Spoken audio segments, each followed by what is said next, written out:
एक छोटी सी स्टोरी सुनाती हूँ आज आपको, है ना। लेकिन आप लोगों को एक प्रॉमिस करना है कि आप वो स्टोरी को बहुत ध्यान से सुनोगे, है ना। ध्यान से सुनोगे और मैं किसी से भी पूछ सकती हूँ कि मुझे ये बताओ, 1 सेकंड लेती हूँ मैं, है ना, कि इस स्टोरी में आपने क्या सीखा। तो बस वो स्टोरी जो मैं बताती जाऊंगी उसको बहुत ध्यान से आप लोग सुनते जाइएगा, है ना। 1 मिनट दीजिएगा बस मुझे। मैं स्टोरी शुरू करती हूँ आप लोगों की। अब स्टोरी असली है या नहीं है उसे छोड़ते हुए आप लोग आराम से बैठिए, आंख बंद करके बैठना है, आंख बंद करके बैठिए, है ना। पर स्टोरी को सुनिए। हम्म? कि एक बहुत अच्छी सी सोसाइटी थी और उसमें एक इंसान था, वो रहते थे, है ना। उसका नाम आप कुछ भी रख सकते हैं। मेल की बात मैं यहाँ पे कर रही हूँ। तो उनकी शादी हुई। उनकी 2 शादियां हुई। जो पहली शादी उनकी हुई उससे 2 बच्चे हुए। एक लड़का था और एक लड़की थी। ठीक है। शादी हुई, एक 2 बच्चे हुए, एक लड़का था, एक लड़की थी। स्टार्टिंग में जब तक संतान हुई, यानी जब तक बच्चे हुए, तो शादी बहुत अच्छी चली। उसके बाद फिर थोड़े बहुत मिसअंडरस्टैंडिंग्स हुए, थोड़ी बहुत दिक्कतें हुई। तो उन्होंने दूसरी शादी। हम्म? दूसरी शादी जब कर ली तो पहली बीवी को तो फिर साथ में रहना ही नहीं था।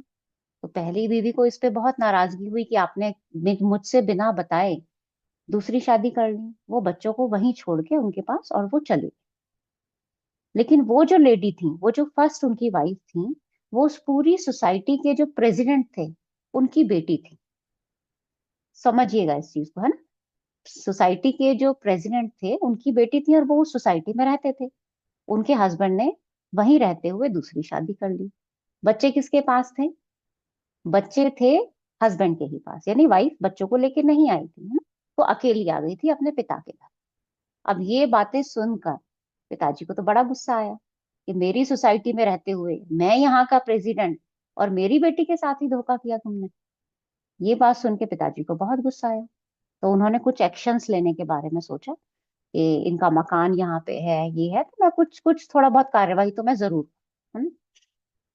तो जो सेकंड वाइफ थी उनको ये पता चल गया कि अच्छा ये कार्यवाही होने वाली है हमारे साथ में। तो उन्होंने भी इसका कोई तरीका निकाला, कोई निचोड़ निकाला। उन्होंने कहा ठीक है, बच्चे तो हमारे पास ही हैं, कार्रवाई तो हम नहीं होने देंगे, है ना। लेकिन जो सेकंड वाइफ थी वो उनके बच्चों को पसंद नहीं करती थी। यहाँ पे थोड़ा सा एक ट्विस्ट क्या था कि जो सेकंड वाइफ थी वो फर्स्ट वाइफ से जो बच्चे हुए उनको वो पसंद नहीं करती। तो उन्होंने सोचा क्यों ना इन बच्चों को ही मोहरा बनाया जाए, है ना।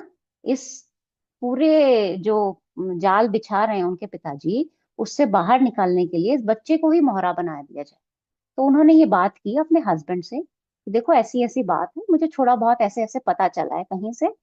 आ, हम एक काम करते हैं, बच्चों को दाव पे लगाते हैं ताकि हम इस प्रॉब्लम से बाहर निकल सकें। तो उन्होंने कुछ ऐसा प्लान किया, वो पूरा प्लान तो मैं यहाँ पे ऑनलाइन अभी आपको नहीं बताऊंगी। लेकिन उन्होंने कुछ ऐसा प्लान किया जिसके चलते बच्चों का लाइफ थ्रेटनिंग वाली कंडीशन बन। ठीक है। बच्चों की लाइफ थ्रेटनिंग वाली कंडीशन बन गई। अब ये बात पहली वाली पत्नी को पता चल गई, जो कि उसी सोसाइटी में रहती थी, जिनके पिताजी उस सोसाइटी के प्रेसिडेंट थे। समझ में आ रही है स्टोरी में कहीं कोई ट्विस्ट? किसी को ऐसा कि कुछ नहीं समझ में आ रहा है ना, ऐसा नहीं होगा। तो पहली पत्नी को ये बात पता चल गई। अब भाई उनके तो असली बच्चे हैं, उनको तो बचाना है अपने बच्चों को। तो उन्होंने तो पूरा प्रयास किया कि मैं अपने बच्चों को तो बचाऊंगी। तो उन्होंने किसी को भेजा कि ये कॉन्स्पिरेसी चल रही है, मुझे मेरे बच्चों को बचाना है, तुम मेरे बच्चों को निकाल के लाओ, वहां से बचा के लाओ। तो जिस इंसान को उन्होंने भेजा वो उनके दोनों बच्चों को वहां से निकाल के लाया।